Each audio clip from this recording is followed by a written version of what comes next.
Hello friends, कैसे हो आप सभी। हमारा आज का टॉपिक है संविधान सभा। तो हमने पिछले टॉपिक में बात की थी संविधान के बारे में। अगर आपने हमारा वो वीडियो अभी तक नहीं देखा है तो डिस्क्रिप्शन में जाके आप वो वीडियो देख सकते हैं। तो बात करते हैं संविधान सभा के बारे में। क्या है संविधान सभा? तो संविधान सभा उसे कहते हैं जो किसी देश के संविधान बनाने में सहायता करती है। अब संविधान, ये तो बात है नहीं कि संविधान अपने आप बन जाएगा या कोई एक व्यक्ति ही संविधान को बना देगा। तो संविधान बनाने के लिए कुछ व्यक्तियों की ज़रूरत पड़ती है। अब वो व्यक्ति कौन होंगे और उनमें क्या योग्यता होनी चाहिए। अब संविधान सभा में कुछ योग्य व्यक्तियों को चुना जाता है जो कि संविधान का निर्माण करते हैं। और ये सभा कुछ व्यक्तियों की सभा होती है जो लोगों द्वारा चुने हुए प्रतिनिधि होते हैं।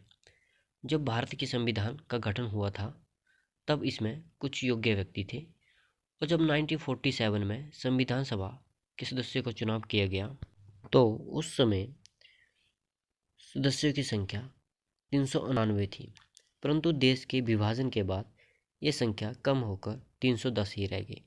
तो इस सभा में अत्यंत अनुभव तथा योग्य व्यक्ति थे पंडित जवाहरलाल नेहरू, सरदार पटेल जी, डॉक्टर राजेंद्र प्रसाद, मौलाना आज़ाद, चक्रवर्ती राजगोपालाचार्य, पंडित गोविंद बल्लभ पंत, श्री के.एम. मुंशी, आचार्य कृपलानी और टी.टी. कृष्णमाचारी थे। और ये सदस्य कांग्रेस के दिग्गज सदस्य थे।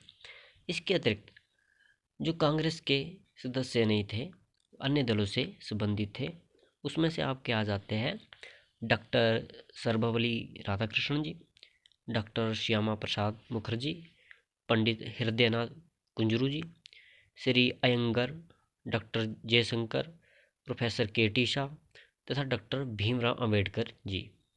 ये कुछ नाम थे जो उस समय संविधान सभा में प्रमुख योग्य व्यक्ति शामिल थे।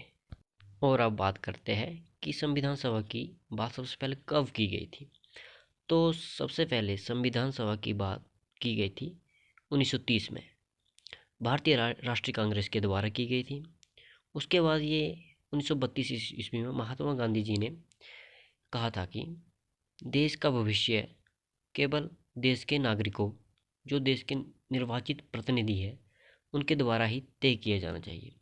किसी अन्य व्यक्ति या किसी बाहरी व्यक्ति द्वारा देश का भविष्य निश्चित किया जाना उचित नहीं होगा। उसके बाद 1936 ईस्वी में और 1939 में संविधान सभा की मांग की गई, और उसके बाद 1942 ईस्वी में क्रिप्स मिशन योजना में भी संविधान सभा की बात कही गई।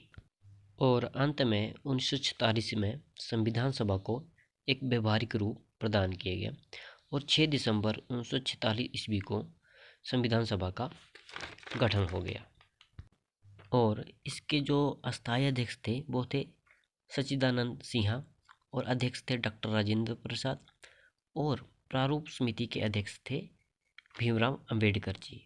और इसके अलावा संवैधानिक सलाहकार थे वी.एन. राव। तो ये तो बात हुई संविधान सभा के बारे में।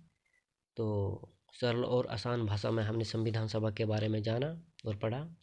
अगर आपके मन में कोई डाउट या कोई क्वेरी है तो आप हमें कमेंट करके ज़रूर बताइए। थैंक यू, धन्यवाद। और फ्रेंड्स, चैनल को सब्सक्राइब, लाइक करना और शेयर करना ना भूलें। तो मिलते हैं अगली वीडियो में।